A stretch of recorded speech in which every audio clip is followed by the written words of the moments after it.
Hola, ¿qué tal? Muy buenas tardes, bienvenidos a todos a este conversatorio de Eurosur News. Hoy nos convoca el tema de los medios digitales tan importantes en estos tiempos y en específico vamos a hablar de la conectividad frente al COVID-19. Para eso hemos convocado a un verdadero conocedor del tema como es Julián Ceseña, que es doctor, ingeniero en radiocomunicaciones, máster en sistemas y redes de comunicaciones, entre otros tantos títulos que tiene. Julián, lo vamos a saludar en primer lugar. ¿Cómo está? Pues muy buenas tardes, encantado de estar con ustedes y muchas gracias por invitarme. ¿En dónde se encuentra en este momento? Y en la frontera con Portugal, en un sitio conocido como Isla Canela. Qué lindo, bárbaro. Bueno, vamos a entrar en tema, recordando que la pandemia global del COVID puso en evidencia la importancia de la conectividad y el rol fundamental de los actores del sector de TV digital. ¿Qué carencias considera que son las más importantes para conseguir una conectividad plena, ¿no?, en tiempos de crisis? ¿Contribuye esto a mejorar el diálogo entre el sector privado y público para asegurar el acceso, como por ejemplo el caso de Caribe y Sudamérica? Bueno, pues efectivamente el problema derivado de la situación de emergencia sanitaria que estamos viviendo en todo el mundo, por etapas, primero Asia, luego Europa y ahora principalmente América, pero con rebrotes en todo el mundo, ha sido la disponibilidad de conectividad y la disponibilidad de redes. Teniendo en cuenta que tanto a nivel profesional como a nivel privado, las personas han comenzado a trabajar y a comunicarse desde sus casas, cuando realmente lo hacían desde colegios o Claro. institutos, universidades, empresas, etcétera. Es decir, que la densidad de utilización de las redes se ha desplazado desde los centros de negocio hasta los centros donde la gente se ha confinado y donde ha pasado este tiempo, ¿no? Se Sí, pensaba, la casa se ha convertido en el lugar donde más estamos, entonces pasa todo en la casa. exactamente.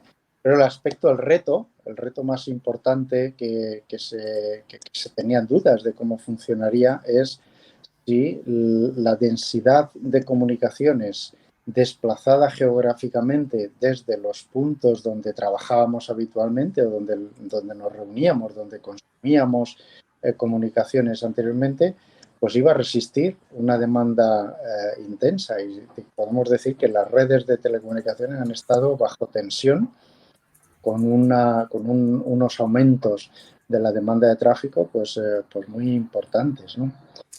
Aquí lo que se ha notado es la necesidad de una cobertura universal, una cobertura ubicua. Este es el aspecto más importante y que seguramente, estoy convencido, que en los próximos meses y años gran parte de las autoridades de todo el mundo van a hacer un énfasis muy importante en que las redes permitan una conectividad universal, porque vamos a necesitar estudiar desde casa, trabajar desde casa y comunicarnos y entretenernos desde casa. Donde antes Claro. había un teléfono utilizado en determinadas horas del día, ahora resulta que hay varios teléfonos celulares comunicados simultáneamente, varios ordenadores y además equipos de entretenimiento de televisores conectados simultáneamente. Obviamente, la demanda de datos y de comunicaciones en estas redes ha variado sustancialmente. Claro, y es una realidad que vino para quedarse, o sea, no podemos ilusionarnos con un cambio porque están las cosas así como están. Exactamente. Yo creo que Julián, todavía habrá estudios que nos permitan analizar exactamente qué ha pasado y cómo se ha modificado el comportamiento del trabajador y del ciudadano en cuanto a... claro. Es decir, no tenemos seguramente toda la información que nos permita sacar conclusiones, pero algunos aspectos iniciales es que el teletrabajo, que muchas entidades tenían un cierto reparo o cierto escepticismo sobre si iba a funcionar o no, pues se ha venido a confirmar ampliamente que es un método de trabajo válido. Tendrá todas sus singularidades, sus excepciones, sus situaciones muy particulares, pero en general es un método que nos ha permitido una eficiencia enorme. Piense lo que ha pasado como anécdota en muchos pueblos y ciudades del mundo, que veíamos animales que circulaban por las calles que nunca los habíamos visto, que habían tomado la calle en tanto en cuanto la gente estaba retenida en los hogares, ¿no? Y Sí, hemos sí, visto sí. alumnos que tienen un rendimiento superior cuando han estado bajo una supervisión continua. Esto es un efecto muy interesante, ¿no? Es decir, los chicos que han estado estudiando se podía pensar que iban a tener un cierto abandono porque no iban a tener un contacto diario con el profesor.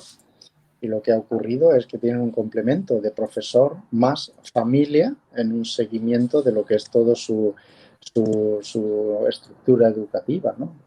Sí, Y es una, ¿no? sí, Imagínese lo que hemos hablado de transporte, claro. no que vayamos a tener que movernos, obviamente vamos a tenernos que mover y obviamente las mercancías tienen que circular y efectivamente, pero cuántos viajes y desplazamientos estábamos haciendo de manera estéril y que la situación de emergencia probablemente nos va a hacer reflexionar. ¿Es necesario seguir con los mismos patrones de antes o realmente podemos modificar de alguna manera la conducta? Incluso cuando Claro. ya se ha pasado la situación de emergencia. Sí, hay quienes dicen que esto de la pandemia nos hace volver a lo que es verdaderamente importante, verdaderamente prioritario, y darnos cuenta que hemos estado, como usted bien dice, Julián, perdiendo mucho tiempo, ¿no?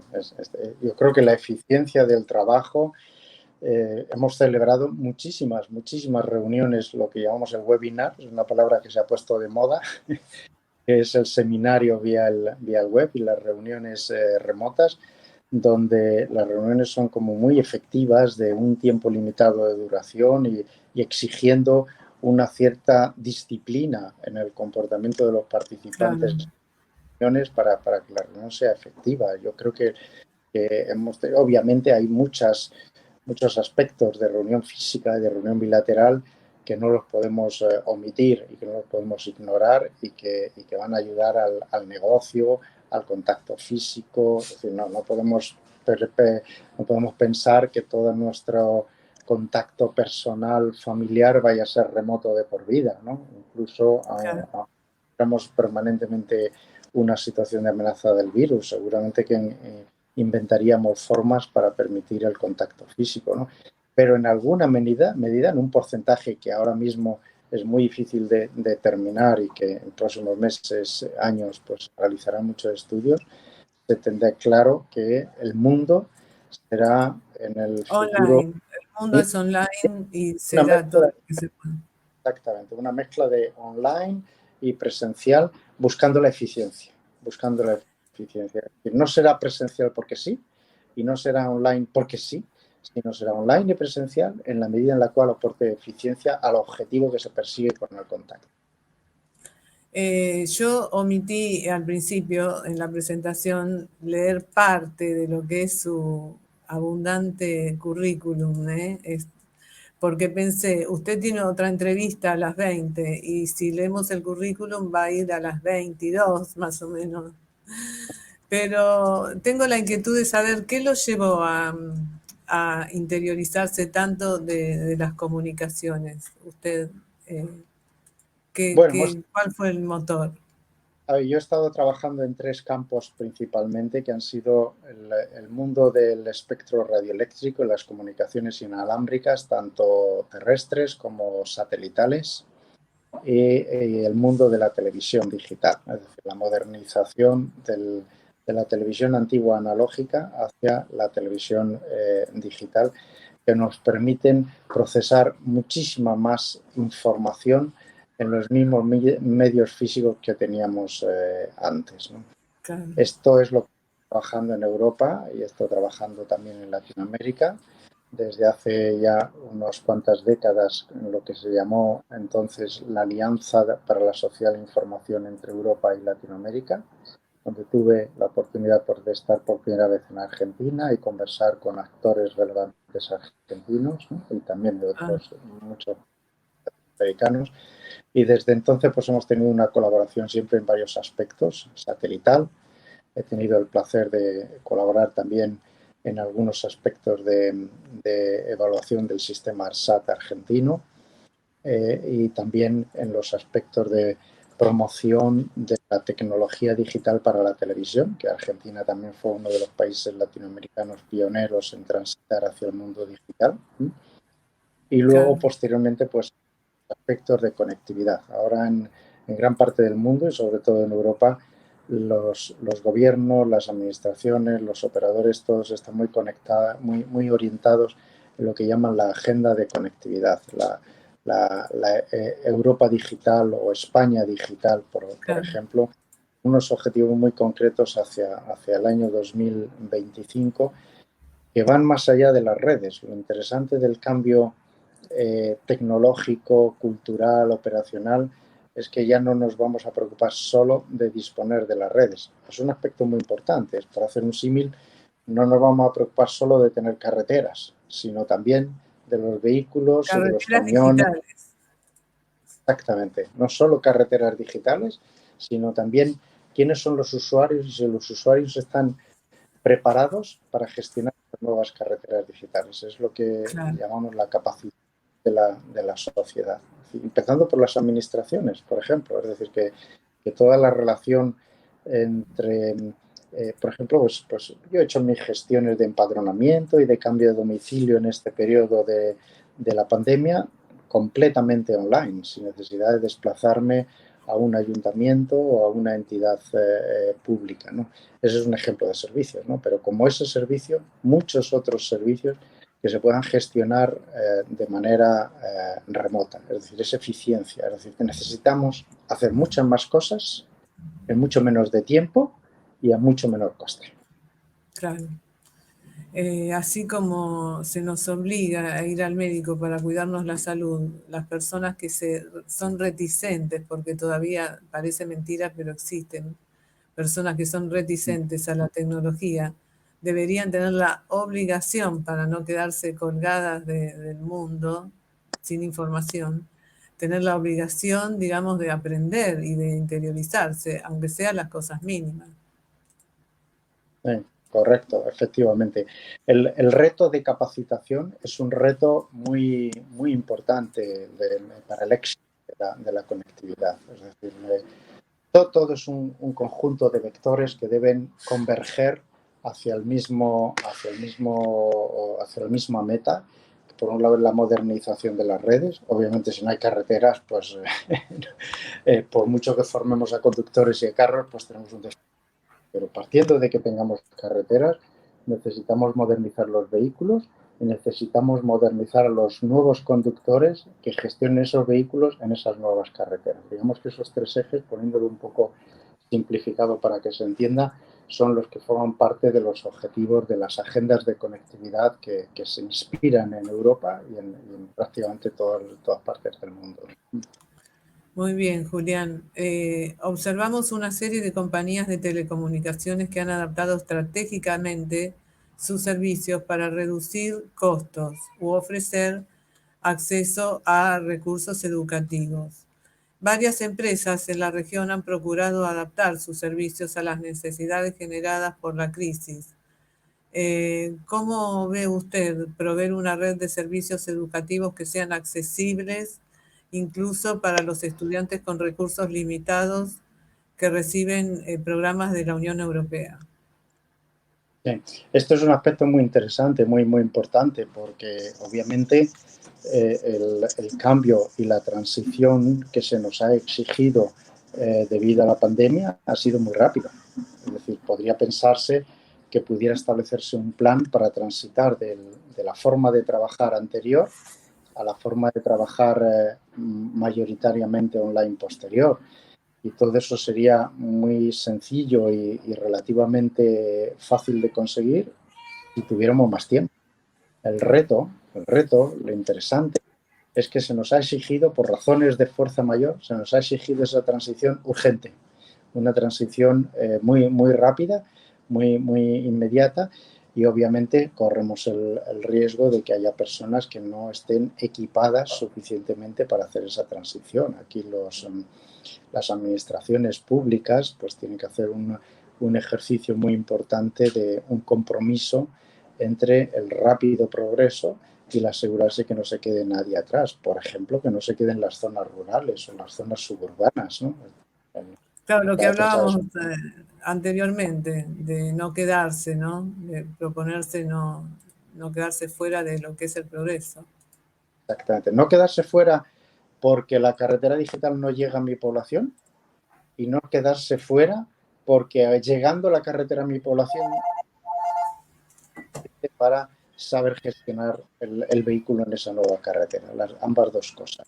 Es decir, que Claro. disponibilidad de ordenadores y disponibilidad de capacitación para un mundo online como complemento a la disponibilidad de infraestructura. Las tres cosas deben ir. No tiene sentido llevar una fibra óptica a una población si en la población pues no hay equipamiento de ordenadores o las personas no están formadas. Y Claro. tampoco tiene sentido formar personas y hacer unos regalos de ordenadores si luego no hay una velocidad de información suficiente para canalizar todo el tráfico que van a generar esas personas. Es decir, las tres cosas tienen que ir con un equilibrio razonable progresivamente a la par. Ha sido Claro. muy llamativo, por ejemplo, yo por señalar un aspecto interesante que a mí me parece muy importante es que gran parte de las compañías de telecomunicaciones han pasado del modelo de pago por datos al modelo de tarifa plana de datos, porque es muy difícil predecir cuál era el patrón de consumo de datos en un entorno en el cual en casa tenemos varios teléfonos celulares y varios ordenadores conectándose simultáneamente. Este esfuerzo que han hecho muchas compañías de telecomunicaciones yo creo que ha sido muy importante, ¿no? El tener una tarifa plana de consumo de datos que uno sepa lo que le va a costar la tarifa a final de mes por el consumo de conectividad, por el consumo de tráfico de datos, ¿no? ¿Usted cree que esto se puede reproducir en el resto de Latinoamérica?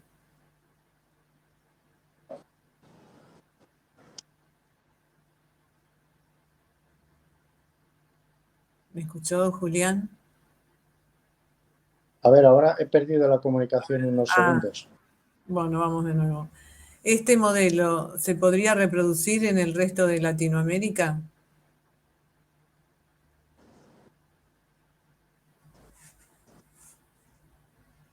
A ver, no estoy escuchando ahora, Lucía. Vamos de nuevo. ¿Puedes Lo que está, preguntar? ¿se podría reproducir este modelo en el resto de Latinoamérica? ¿Puedes repetir la pregunta? Porque no la he escuchado bien. ¿Este modelo se podría reproducir en el resto de los países de Latinoamérica? Un poco ya lo contestó, ¿no? Que se necesita personal profesionalizado y antes de instalar. Sí, yo creo que Latinoamérica no se va a poder quedar atrás, ni puede, ni debe, ni querrá quedarse atrás en estos tres ejes de la agenda de conectividad y que bien a nivel colectivo Latinoamérica, bien cada uno de los países de manera independiente puedan definir sus agendas de conectividad, sus Argentina digital, Latinoamérica digital y que puedan establecer una serie de metas realistas para conseguir progresivamente en los próximos años. Tendrán que hacerlo obligatoriamente, ¿no? Por lo que usted dice, Julián, es como que la conectividad ya es un derecho universal entre las personas. A ver, no le entiendo, Lucía. La comunicación Vendría a ser, vendría a ser que la conectividad ya es como un derecho un derecho universal entre las personas. A ver, si he entendido bien, evidentemente todas las personas deberán tener acceso a educación, salud, transporte, trabajo y para esos ejes básicos del desarrollo de la persona va a necesitar la conectividad, Ahí se me va. Yo tampoco lo escucho a usted. la capacitación y la infraestructura. Y en todos los países tenemos tres ejes. Claro.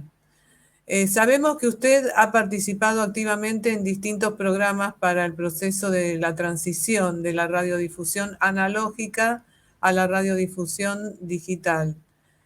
Nos gustaría que nos brinde un update de la realidad del sector y si cree que han frenado las acciones de los estados en este sentido.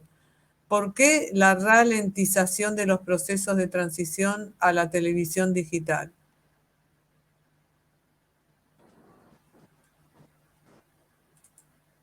Creo que me preguntas sobre la transición hacia la La televisión. transición, sí. Sí.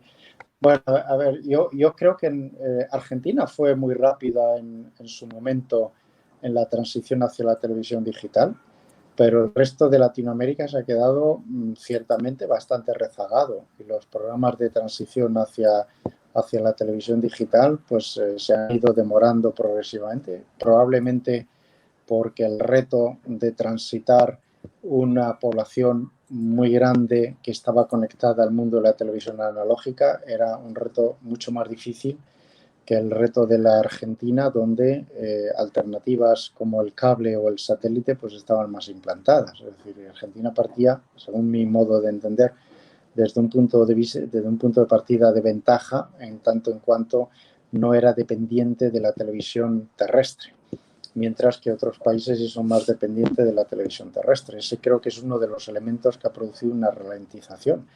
Pero es que ahora, con el paso de los años, el resto de los países de Latinoamérica tienen una obligación muy, muy fuerte, que es transitar a la televisión digital, porque necesitan parte de ese espectro radioeléctrico para disponerlo precisamente para las nuevas comunicaciones electrónicas, lo que se conoce como el 5G. No se pueden prestar nuevos servicios inalámbricos de telefonía móvil avanzada de banda ancha en las bandas de frecuencia alta, las tienen que hacer en las bandas de frecuencia que ahora estaban siendo ocupadas por la televisión analógica, ¿no? Entonces ese proceso es irreversible, es decir, aunque haya habido un retraso, no, desde mi punto de vista, no van a poder escapar de una transición hacia la televisión digital, terrestre, ¿no? Claro. Con respecto al campo de los satélites, Argentina se encuentra en la fase inicial en la construcción del satélite ARSAT-3, ya que se considera que en el país hay muchos lugares remotos en los que se pueden hacer tendidos, ¿no?, de esta fibra óptica. Entonces, ahí lo efectivo es acceder con conectividad satelital. De este modo, el tercer satélite del plan satelital de ARSAT estará dedicado principalmente a Internet. ¿Usted cree que la importancia de la conectividad vía satélite ha crecido debido a la situación de emergencia que atravesamos? Yo creo que sí, y además me parece a mí que es muy bueno que Argentina tenga un sistema de comunicaciones por satélite tan importante como los satélites de ARSAT.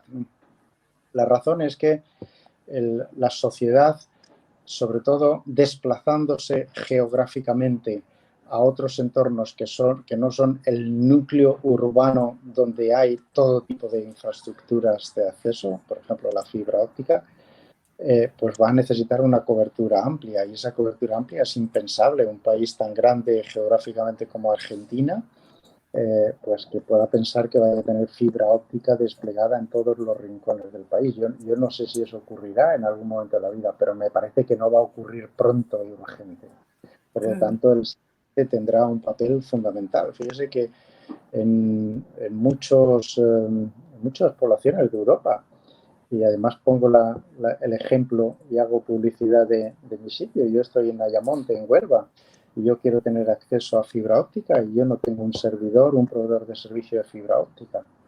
En mi oficina en Madrid yo tengo 600 megabits de conectividad que me permiten tener varios ordenadores, varios teléfonos celulares conectados a la wifi local, un sistema de televisión a la carta, es decir, todo lujo de servicios modernos disponibles, pero cuando me desplazo a otra ubicación, pues ya me conecto con una conectividad vía ADSL, que es la línea telefónica de cobre convencional, ¿no?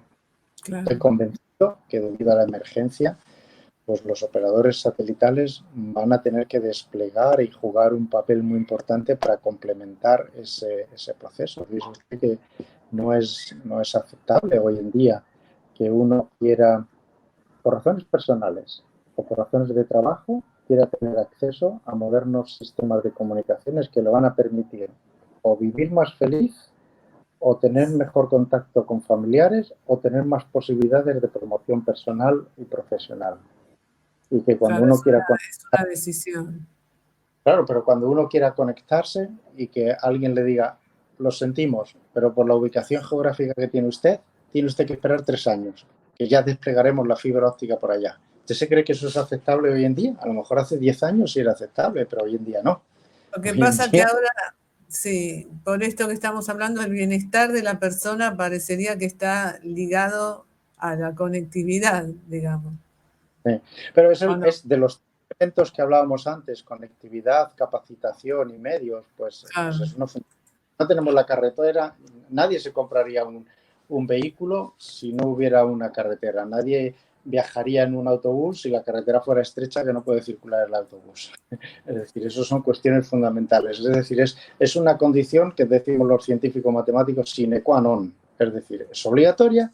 Con la conectividad no tenemos todo resuelto, claro que sí, pero es una condición necesaria que necesito tener la colectividad.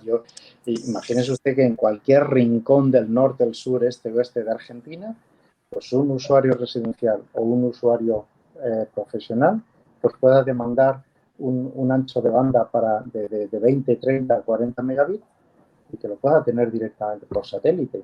Me parece que tiene un rol, a priori, en teoría, no sé si habrá otros problemas más operativos, pero en teoría una oportunidad, una herramienta de lujo hoy en día para asegurar un desarrollo y una disponibilidad de servicios de manera armonizada, homogénea y sin apura, democrática para todo el mundo. Si me permite, Julián, hay gente que todavía le cuesta entender esto en este 2020, digamos que es reticente a la llegada de todas estas innovaciones, le cuesta, me da la sensación que sí, ¿no?